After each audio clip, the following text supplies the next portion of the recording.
So the ingredients that you'll need: 3 medium-sized onions chopped, and I've got 3 large tomatoes chopped. They're basically just diced. And regarding the spices, I have 1 tablespoon of turmeric powder. I have a heaped teaspoon of Kashmiri red chilli powder. Here I have 2 cardamom pods, just the seeds.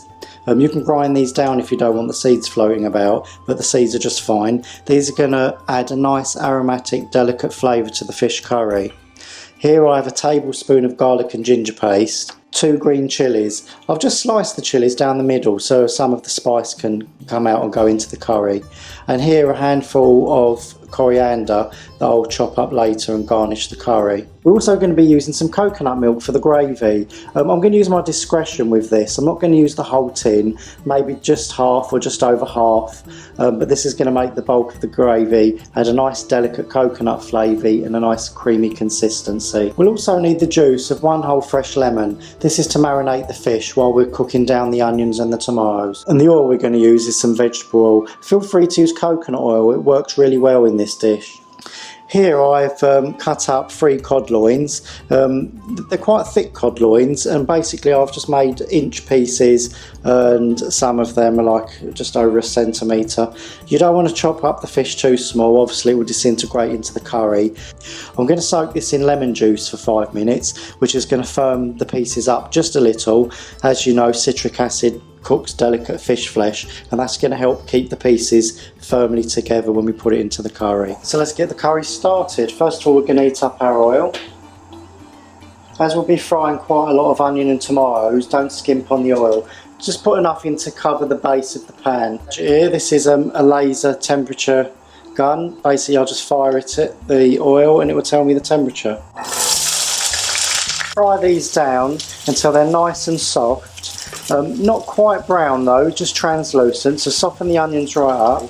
I love using cod in curries. It's a little bit on the pricey side, but it's so delicate, so white, and it's a very gentle fish that can be flavoured very delicately. We don't want to use too many spices with fish, or any type of fish that we use, only because it can be very overpowering where fish is concerned. You want the fish flavours coming through. Okay, so these onions have been frying down now for about 4 minutes. What we're going to do now is add our garlic and ginger paste, and we're going to cook this out for about 1 minute.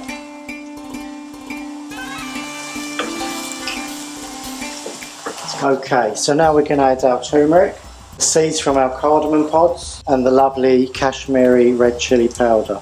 Give that a stir through the onion. Look at those lovely colours. Ever so rich and deep. Love that deep red colour you get from the Kashmiri red chilli powder. Well, so we want to cook those out, the spices that is, for about 30 seconds. And now we're going to put in all those lovely fresh chopped tomatoes.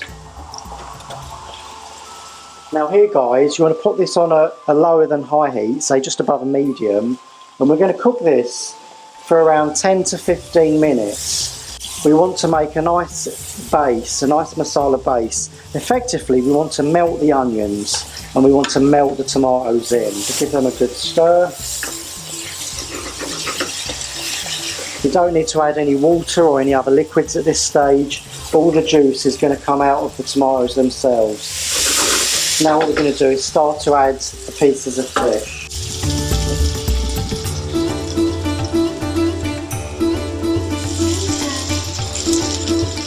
Very gently turn the fish into the masala base.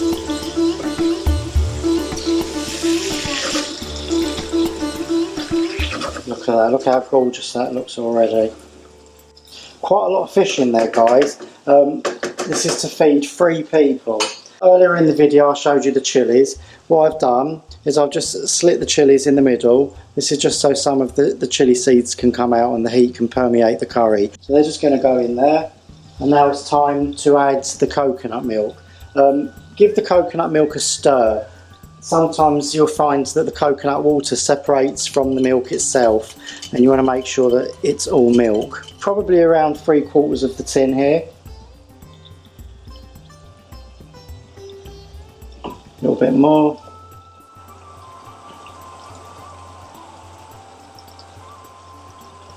Yeah, and now what we're going to do is we're going to start to shake the pan because we don't want to break the fish up.